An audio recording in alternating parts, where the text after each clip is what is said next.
This is the best and worst fighting game to release right now in 2024. Under Night in Birth II Sys Celes will be dropping January 25th, 2024. Under Night 2, aka Uni 2, is a masterclass in gameplay and teaching you how to play the game with so many different layers and breakdowns. This game is a masterclass in its own genre of getting you to want to play a fighting game. But I do think Under Night 2 definitely lacks in one of the major compartments that they just haven't put too much time into. And I understand it is French bred, they're indie, they're very smaller, but they need to put a little bit more effort into getting newcomers interested in the game from a casualistic perspective. I'll be real, I'm just very like spoiled by like Street Fighter 6, Tekken 8, and even Grand Blue. Now let me explain why. Under Night 2 does have a single player mode, and in the game you can pick with every character. Once you pick your character, you have 5 different options and modes to play with in a single player mode with whatever character of your choosing. You got arcade mode, score attack,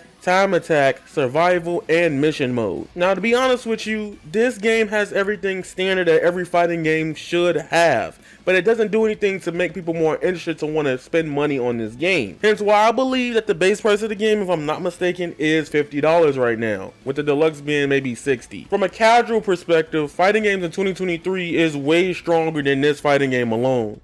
This is the biggest minus for this game from a casualistic perspective. The Chronicle mode is indeed missing in Under Night 2. So essentially, you don't have the Chronicle mode with the actual gameplay scenarios. You only have the arcade mode now, which is kind of whack. I don't know, that kind of hurt me a little bit, because if anything, I understand that when it comes to fighting games and visual novels, it is not very well received across the board. If you're not a fan of things like Type Moon with visual novels, or things like Doki Doki Literature Club, that's the most common thing I know most people might know of, you're not going to like that anyway. If you're one of those people that want to learn in depth about the character scenarios and how they work in relationship to the whole Under Night lore and the universe, you won't get that in Uni 2.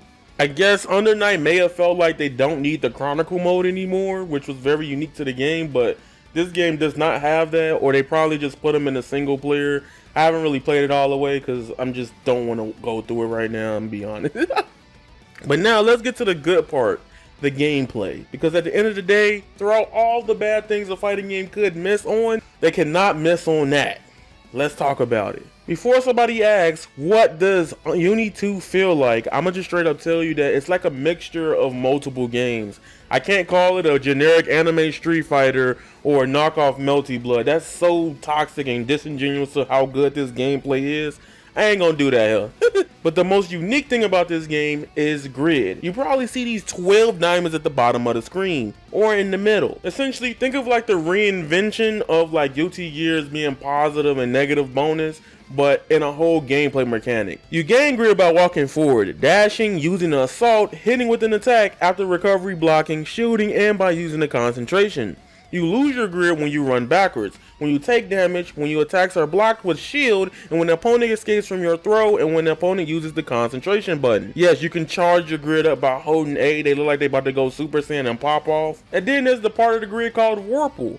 The player which has the most grid blocks when the circle in the middle of the meter closes enters the Vorpal state. During the Vorpal state, characters gain a blue aura around them and their grid blocks start to shine. Vorpal state rises the damage you deal by 10% and making it possible to use the chain shift. Aggression and being very good at things, you are more rewarded with winning grid. And then I call chain shift Paper Mario, because usually you can attack somebody, a person will activate chain shift, and then they can stake their turn back instantly or completely use it defensively to get them off of you. It's so crazy. You will see it a lot in this gameplay. And you probably see people hopping in this cool little animation. If you hit 6D, you do assault. Bootleg kite command dash kind of thing. It's one of your basic movement mechanics to get past opponents and get in on your opponent.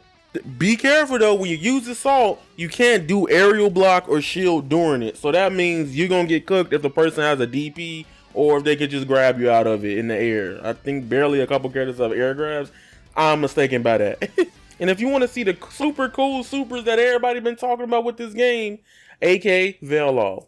When you have 100% meter, you can just hit ABC and then it activates Veil Off. Then if you do it again, you can go into another animation that gives you the big cool attack. I have a love-hate relationship with grid. I've always had it. It feels like Tug of War, the fighting game, and it forces players to be more aggressive overall in a lot of ways. I could be 100% wrong about that. That's just how I always felt, and thus it's always like, do it for the grid. Remember how we had do it for the fun? The mechanics that are new to Under Night 2 is how you have so many different ways to get in on your opponents on the ground and for counterplay. If you hit 3D, you got this super cool dash attack that just lets you get in on your opponent, but be careful, it's not really plus at that point. And then there's like this push block thing that they have for it, which is really good. Now, if you really want to learn how to get good at fighting games and go over your mistakes, and a mechanic that's returning from well-renowned Guilty Gear Plus R when they got its rollback, an updated feature has came to Under Night In-Birth 2.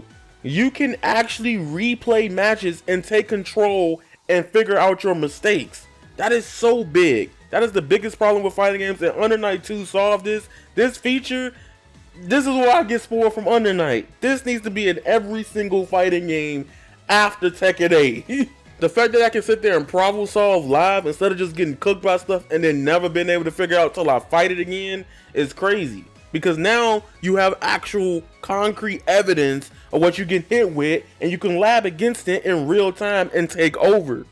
Also, the netcode's amazing. I don't have to say that. Yes, you can do Yuzu combos while drinking her bathwater and grinding online. You got Yuzu combos to grind.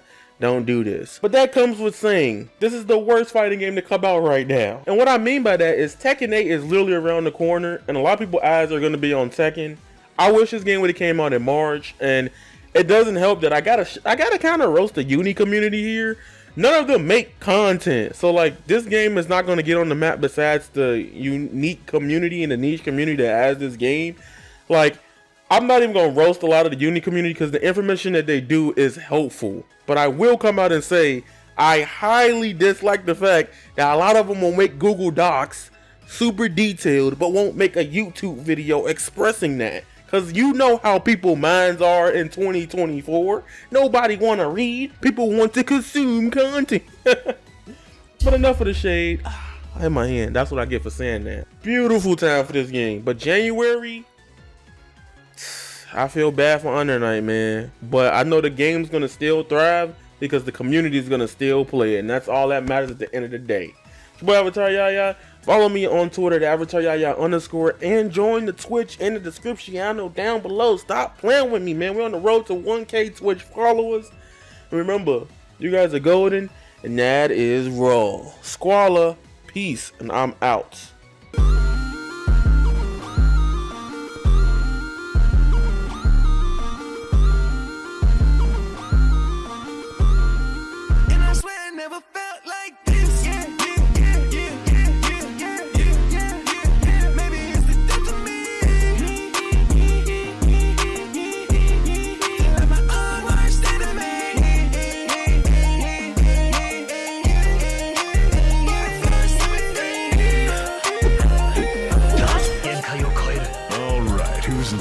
Let's see who's stronger.